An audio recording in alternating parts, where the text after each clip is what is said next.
इतिहास के पन्नों को पलटकर देखें तो हमें ऐसी सभ्यताएं मिलती हैं जिन्होंने धरती पर हजारों साल राज किया। मिस्र के रेगिस्तानों से लेकर दक्षिण अमेरिका के जंगलों तक हमारे पूर्वजों ने ऐसे कारनामे किए हैं जो आज भी हमारी समझ से बाहर हैं। हम अक्सर सोचते हैं कि वो लोग आदि मानव थे जो सिर्फ पत्थर और लकड़ी के औजारों का इस्तेमाल करते थे। लेकिन जरा रुकिए और सोचिए, क्या ये मुमकिन है कि हम इतिहास को गलत नजरिए से देख रहे हैं? क्योंकि जब हम उन विशालकाय इमारतों को देखते हैं, उन पत्थरों को देखते हैं जिनका वजन सैकड़ों टन है, और उन डिजाइन्स को देखते हैं जो आज की मॉडर्न टेक्नोलॉजी को भी चुनौती देते हैं, तो एक सवाल खड़ा होता है, और वो ये कि क्या वो सिर्फ मैन पावर और रस्सियों के सहारे ही काम करते थे, या फिर उनके पास एक ऐसी शक्ति थी, एक ऐसी पावर थी जिसे आज हम इलेक्ट्रिसिटी या एडवांस्ड एनर्जी कहते हैं। नमस्कार दोस्तों, स्वागत है आपका साइंस डॉक्यूमेंट मिस्ट्रीज चैनल पर। आज हम विज्ञान और इतिहास के एक ऐसे अध्याय को खोलने जा रहे हैं जो आपको सोचने पर मजबूर कर देगा। अगर आप भी दुनिया के अनसुलझे रहस्यों को जानने के शौकीन हैं, तो हमारे चैनल को सब्सक्राइब जरूर करें और बेल आइकन दबाएं ताकि कोई भी नया रहस्य आपसे छूट न जाए। एंशिएंट एस्ट्रोनॉट थियरिस्ट्स का मानना है कि प्राचीन दुनिया अंधेरे में नहीं जी रही थी। उनके पास रोशनी थी, उनके पास मशीन्स थीं और उनके पास पावर प्लांट्स थे। एक ऐसा ग्लोबल नेटवर्क जो पूरी धरती को एनर्जी सप्लाई करता था। लेकिन अगर ये सच है तो वो तकनीक कहां गई? वो पावर प्लांट्स आज खामोश क्यों हैं? और सबसे बड़ा सवाल, उन्हें ये नॉलेज, ये ज्ञान मिला कहां से? आज साइंस डॉक्यूमेंट मिस्ट्रीज पर हम इसी रहस्य की गहराई में जाएंगे। हम उन सबूतों को देखेंगे जो मेन स्ट्रीम आर्कियोलॉजी की किताबों में अक्सर नजरअंदाज कर दिए जाते हैं। शुरुआत करते हैं इंजीनियरिंग के एक ऐसे रहस्य से जो सदियों से इंसान को हैरान कर रहा है। मेगालिथिक कंस्ट्रक्शन, यानी विशालकाय पत्थरों से बनी इमारतें। Jerusalem, Israel. यहां वेस्टर्न स्टोन मौजूद है। ये एक ऐसा अकेला पत्थर है जो जमीन के नीचे एक टनल में छिपा हुआ है और इसका वजन 1.2 मिलियन पाउंड्स यानी करीब 600 टन है। थेब्स, इजिप्ट। यहाँ रामेसियम स्टैच्यू के अवशेष हैं। ये एक ही पत्थर से काटी गई मूर्ति थी। इसका वजन 2 मिलियन पाउंड्स यानी करीब 1000 टन है। Baalbek, Lebanon. यहाँ टेम्पल ऑफ जुपिटर के नीचे ऐसे पत्थर लगे हैं जिन्हें ट्रिलिथॉन कहा जाता है। इनका वजन सुनकर आपके होश उड़ जाएंगे। 4.8 मिलियन पाउंड्स यानी 2000 टन से भी ज्यादा। जरा सोचिए, 2000 टन का एक single block. Main stream archaeologists और इतिहासकार हमें बताते हैं कि ये सब स्लेव लेबर्स यानी गुलामों की मदद से बनाया गया था। वो कहते हैं कि हजारों लोगों ने रस्सियों और लकड़ी के रोलर्स का इस्तेमाल किया और उससे इन पत्थरों को मीलों दूर तक खींचा और फिर उन्हें इतनी ऊंचाई पर सेट कर दिया। लेकिन क्या ये एक्सप्लेनेशन वाकई में लॉजिकल लगता है? क्या सिर्फ इंसान की ताकत इतने भारी वजन को हिला सकती थी? इस सवाल का जवाब ढूंढने के लिए हमें आज की मॉडर्न टेक्नोलॉजी की तरफ देखना होगा। 2012 में कैलिफोर्निया में एक बहुत बड़ा इंजीनियरिंग प्रोजेक्ट हुआ। एक विशाल पत्थर जिसे लेविटेटेड मास नाम दिया गया था, उसे एक क्वेरी से म्यूजियम तक ले जाना था। इस पत्थर का वजन 340 टन था। प्राचीन पत्थरों के मुकाबले ये बहुत छोटा था। फिर भी इसे मूव करने के लिए क्या करना पड़ा? 100 से ज्यादा यूटिलिटी क्रूज की जरूरत पड़ी। एक स्पेशली डिजाइन्ड ट्रक बनाया गया जिसमें 44 एक्सेल्स और 200 से ज्यादा टायर्स थे। इस ट्रक में 2400 हॉर्स पावर का इंजन लगा हुआ था। इतना सब कुछ करने के बाद भी वो ट्रक इस पत्थर को सिर्फ 5 माइल्स पर आवर की रफ्तार से ही ले जा सका। अब तुलना कीजिए, आज हमारे पास स्टील है, हाइड्रोलिक्स हैं, कंप्यूटर्स हैं और हाई पावर इंजन्स हैं। तब जाकर हम 340 टन के पत्थर के वजन को मुश्किल से हिला पाते हैं। तो फिर हजारों साल पहले बिना व्हील्स के, बिना लोहे के और बिना किसी मॉडर्न मशीनरी के हमारे पूर्वजों ने 1000 टन या 2000 टन के पत्थर कैसे उठाए? उन्हें पहाड़ों से कैसे काटा और उन्हें मीलों दूर कैसे ले गए? क्या यह मुमकिन है कि उनके पास ऐसी टेक्नोलॉजी थी जो आज लुप्त हो चुकी है? आइए अब चलते हैं पेरू के एंडीज पर्वतों में। समुद्र तल से हजारों फीट ऊपर एक जगह है ओयांटीटाम्बो। ये जगह इंजीनियरिंग का एक चमत्कार है। यहाँ पहाड़ों के ऊपर विशाल काय किले और मंदिर बने हैं। लेकिन यहाँ जो पत्थर इस्तेमाल हुए हैं वो इस जगह के नहीं है। ये पत्थर एंडेसाइट ग्रेनाइट के हैं जो यहाँ से कई मील दूर एक दूसरी घाटी में मिलते हैं। आर्कियोलॉजिस्ट्स के मुताबिक इन पत्थरों को पहले पहाड़ से काटा गया, फिर नीचे घाटी में उतारा गया, फिर एक तेज बहाव वाली नदी को पार कराया गया और फिर एक खड़ी चढ़ाई चढ़कर यहाँ ऊपर लाया गया। ये काम आज की मॉडर्न क्रेन्स और हेलीकॉप्टर्स के लिए भी एक चैलेंज होगा, लेकिन सबसे ज्यादा हैरान करने वाली चीज इन पत्थरों का वजन नहीं है, बल्कि है उनकी कटिंग। यहाँ के पत्थर ऐसे काटे गए हैं जैसे आज हम लेजर या डायमंड कटर से काटते हैं। उनके कोने यानी एजेस बिल्कुल परफेक्ट हैं। उनकी सतह इतनी स्मूथ है जैसे शीशा हो, और इन पत्थरों को एक दूसरे के साथ जोड़ा गया तो उनके बीच में कोई मसाला, कोई सीमेंट या कोई गारा या मोर्टार का इस्तेमाल नहीं किया गया। ये ड्राई स्टोन वॉल्स हैं, यानी पत्थर एक दूसरे में इतने सटीक तरीके से फिट होते हैं कि उनके बीच में आप एक रेजर यानी कि एक ब्लेड या एक बाल भी नहीं डाल सकते। मेन स्ट्रीम साइंस कहता है कि इसे स्टोन पाउंडर्स यानी दूसरे पत्थरों से चोट मार मार कर बनाया गया था। लेकिन क्या पत्थर से पत्थर मारने पर इतनी सफाई आ सकती है? एंशिएंट एस्ट्रोनॉट थियरिस्ट्स का मानना है कि ये चिजल एंड हैमर यानी छैनी और हथौड़े का काम नहीं है। ये काम पावर टूल्स का है। ये काम है एडवांस्ड मशीनरी का। ओयांटीटाम्बो सबूत है कि प्राचीन लोग सिर्फ पत्थर ही नहीं ढो रहे थे, वो पत्थर को प्रोसेस कर रहे थे और इसके लिए उन्हें जरूरत थी एनर्जी की। अगर हम ये मान लें कि उनके पास पावर टूल्स थे, तो सवाल ये उठता है कि उन टूल्स को चलाने के लिए पावर सोर्स क्या था? क्या प्राचीन दुनिया में इलेक्ट्रिसिटी मौजूद थी? जब हम इलेक्ट्रिसिटी शब्द सुनते हैं तो हमें लगता है कि इसकी खोज पिछले 2-3 सालों में हुई है। Benjamin Franklin, Michael Faraday, Thomas Edison, ये वो नाम है जो हमें अक्सर याद आते हैं। लेकिन क्या हो कि अगर मैं आपसे कहूं कि इलेक्ट्रिसिटी का इस्तेमाल आज से 2000 साल पहले या शायद उससे भी पहले हो रहा था। 1938 में इराक के बगदाद के पास एक खुदाई के दौरान कुछ बेहद अजीब चीजें मिली। ये कोई मूर्तियां या गहने नहीं थे, ये थे मिट्टी के छोटे बर्तन यानी क्ले जार्स। देखने में ये बड़े साधारण लग सकते थे, लेकिन इनके अंदर की बनावट ने वैज्ञानिकों को चौंका दिया। इस बर्तन के अंदर एक कॉपर सिलेंडर था और उस सिलेंडर के अंदर एक आयरन रॉड थी यानी लोहे की छड़ थी। इस रॉड को ऊपर से डामर से सील कर दिया गया था ताकि वो कॉपर से टच ना हो। ये डिजाइन या स्ट्रक्चर किसी सजावट की चीज का नहीं था। आप किसी भी फिजिसिस्ट या इंजीनियर से पूछिए तो वो आपको एक ही जवाब देगा कि ये एक बैटरी है। इसे नाम दिया गया द बगदाद बैटरी। वैज्ञानिकों ने जब इसकी रेप्लिका बनाई और इसमें एसिडिक लिक्विड डाला तो ये डिवाइस सच में इलेक्ट्रिसिटी जनरेट करने लगा। अब जो मेन स्ट्रीम के आर्कियोलॉजिस्ट्स हैं वो कहते हैं कि शायद इनका इस्तेमाल गहनों पर सोने की परत चढ़ाने के लिए किया जाता था। हो सकता है कि ये सच हो, लेकिन एंशिएंट एस्ट्रोनॉट थियरिस्ट्स का नजरिया कुछ और ही है।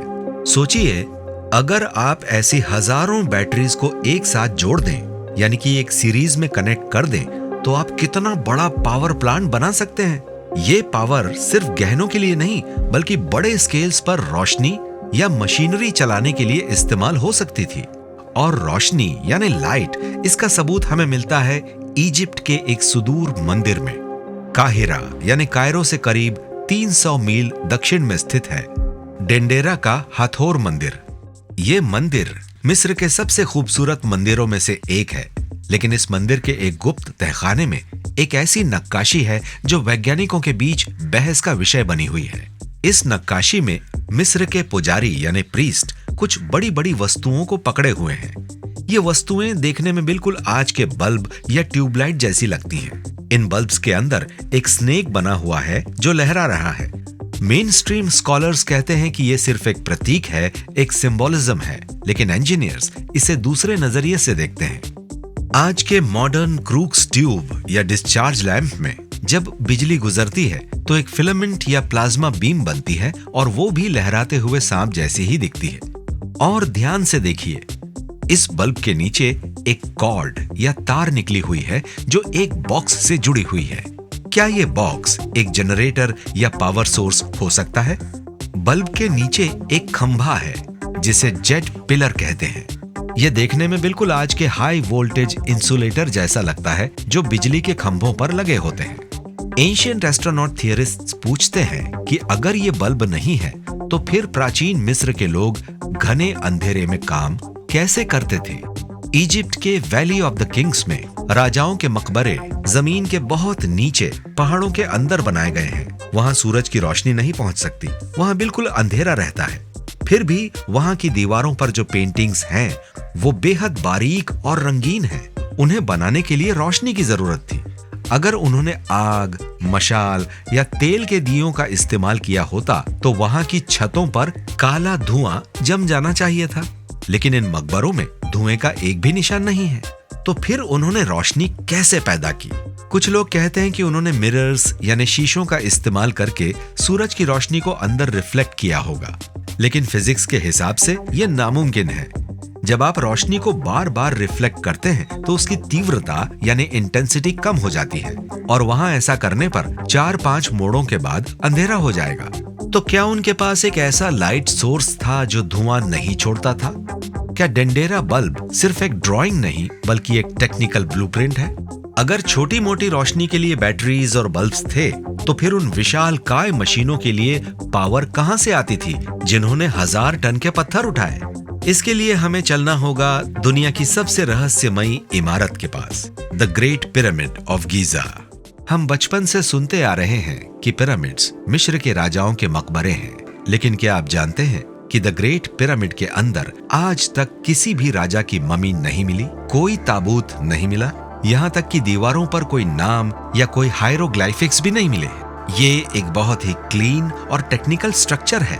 एंशिएंट एस्ट्रोनॉट थियरिस्ट्स और कुछ मॉडर्न इंजीनियर्स का दावा है कि द ग्रेट पिरामिड कोई मकबरा नहीं था, बल्कि ये एक मशीन थी, एक विशालकाय जियो मैकेनिकल पावर प्लांट।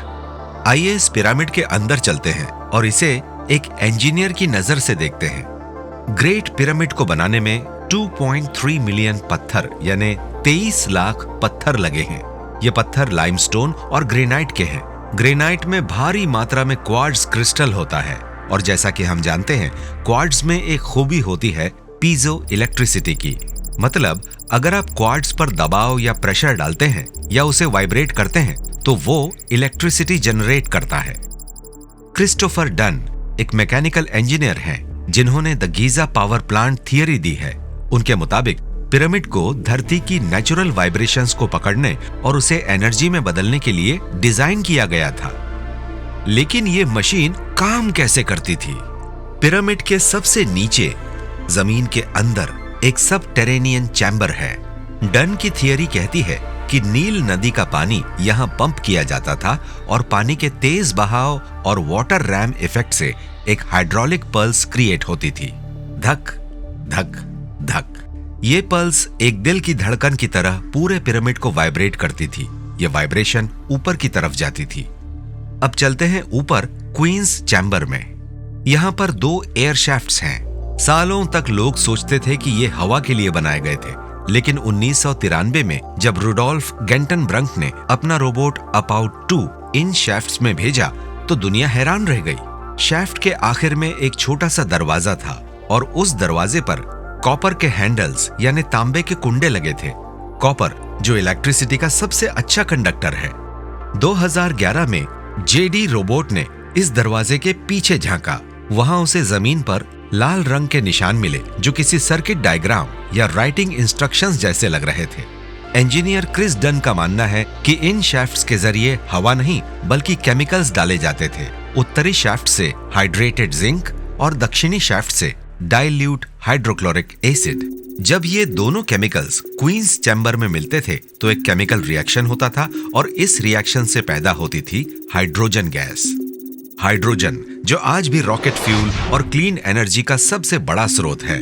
ये हाइड्रोजन गैस पिरामिड के अंदर से होती हुई किंग्स चैम्बर में पहुंचती थी। किंग्स चैम्बर पूरी तरह से लाल ग्रेनाइट से बना है। यहाँ जो पत्थर लगे हैं वो बहुत विशाल हैं और एक दूसरे से जुड़े हुए नहीं हैं ताकि वो वाइब्रेट कर सकें। जब नीचे से आने वाली धरती की वाइब्रेशन और क्वींस चैम्बर से आने वाली हाइड्रोजन गैस यहाँ मिलती थी तो ग्रेनाइट के क्रिस्टल उस एनर्जी को एम्प्लीफाई कर देते थे। डन का मानना है कि किंग्स चैम्बर असल में एक कंबस्शन चैम्बर या एक मासेर जनरेटर था। MASER, मासेर यानी microwave application by stimulation emission of radiation. जैसे लेजर रोशनी की बीम होती है, वैसे ही मासेर माइक्रोवेव की बीम होती है। पिरामिड की बनावट ऐसी थी कि वो इस एनर्जी को एक माइक्रोवेव बीम के रूप में आकाश की तरफ या आयन मंडल या आयोनोस्फीयर की तरफ शूट करता था। तो क्या ग्रेट पिरामिड एक मकबरा नहीं बल्कि 4000 साल पुराना एक पावर स्टेशन था? और अगर ये सच है तो ये इतनी सारी एनर्जी भेज किसको रहा था? यहीं पर कहानी में आते हैं निकोला टेस्ला। 20वीं सदी के महान वैज्ञानिक टेस्ला का एक सपना था, वायरलेस पावर ट्रांसफर। टेस्ला ने लॉन्ग आइलैंड न्यूयॉर्क में एक टावर बनाया था, वार्डनक्लिफ टावर। उनका मानना था कि वो धरती की नेचुरल कंडक्टिविटी का इस्तेमाल करके बिना तारों से पूरी दुनिया में बिजली भेज सकते हैं।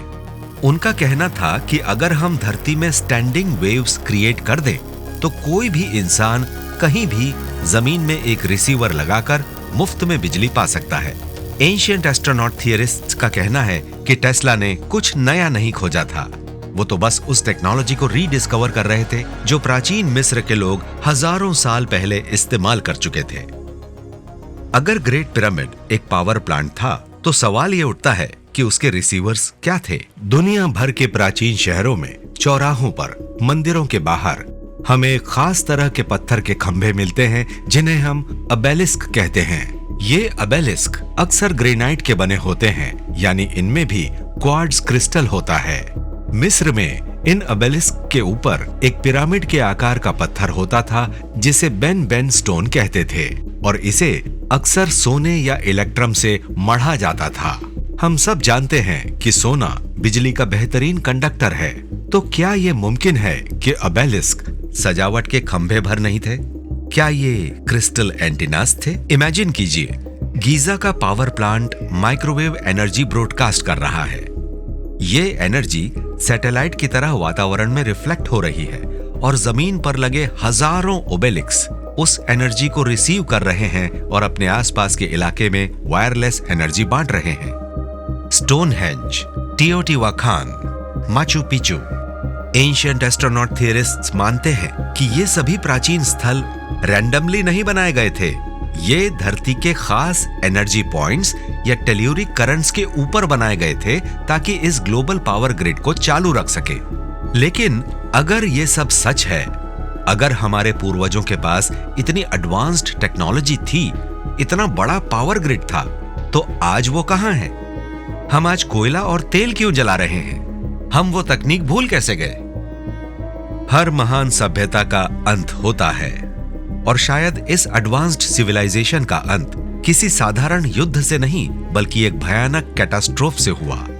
जब हम पावर प्लांट्स के साथ खेलते हैं तो खतरा हमेशा बना रहता है। Chernobyl, Fukushima. हम जानते हैं कि जब टेक्नोलॉजी फेल होती है तो तबाही कितनी बड़ी होती है। क्या प्राचीन दुनिया में भी कोई मेल्ट डाउन हुआ था? इसके सुराग हमें मिलते हैं पाकिस्तान के मोहनजोदाड़ो में। मोहनजोदाड़ो सिंधु घाटी सभ्यता का एक प्रमुख शहर था। 1922 में जब इसकी खुदाई हुई तो वहां का नजारा बेहद खौफनाक था। सड़कों पर कंकाल बिखरे पड़े थे। लोग अपने घरों में, गलियों में अचानक मर गए थे। किसी ने अपने बच्चों का हाथ पकड़ा हुआ था तो कोई सीढ़ियों पर लेटा हुआ था। ऐसा लग रहा था कि मौत ने उन्हें सोचने का मौका भी नहीं दिया। इन कंकालों पर किसी हथियार के घाव नहीं थे, लेकिन जब वैज्ञानिकों ने इन हड्डियों की जांच की तो उन्हें इन पर हाई लेवल्स ऑफ रेडिएशन मिले। रेडिएशन का इतना स्तर जो सिर्फ हिरोशिमा और नागासाकी के परमाणु हमलों के बाद देखा गया था।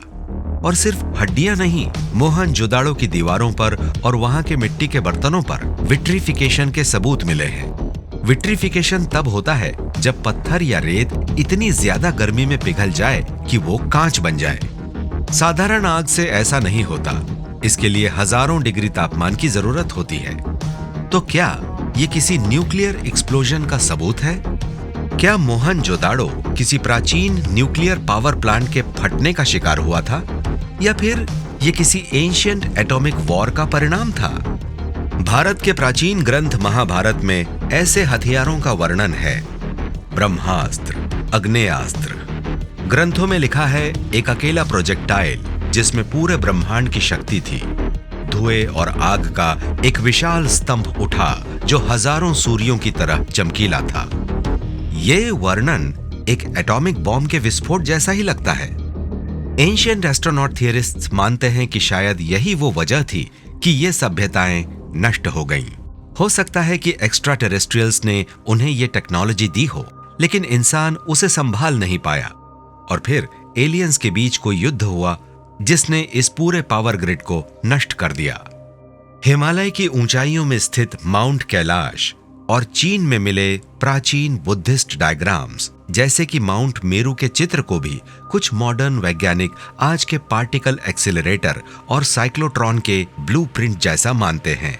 ये वो मशीनें हैं जो आज हम एटम को तोड़ने और न्यूक्लियर एनर्जी बनाने के लिए इस्तेमाल करते हैं। सबूत हमारे चारों तरफ बिखरे पड़े हैं।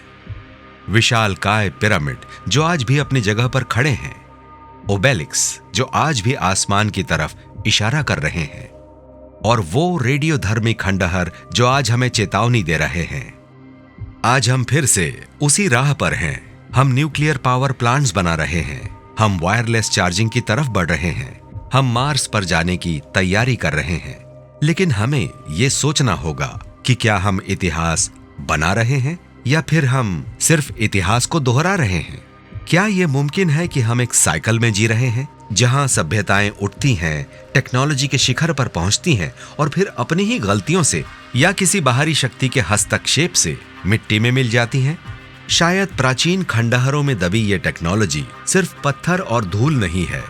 ये एक भूला हुआ विज्ञान है, वो विज्ञान जो हमें बताता है कि इंसान का ब्रह्मांड के साथ रिश्ता हमारे अंदाजे से कहीं ज्यादा गहरा, कहीं ज्यादा पुराना और कहीं ज्यादा खतरनाक हो सकता है। क्या हम उन गॉड्स की छोड़ी हुई टेक्नोलॉजी को फिर से खोज रहे हैं? और अगर हां, तो क्या इस बार हम अपने अंजाम को बदल पाएंगे? शायद इसका जवाब हमें आने वाला वक्त ही देगा।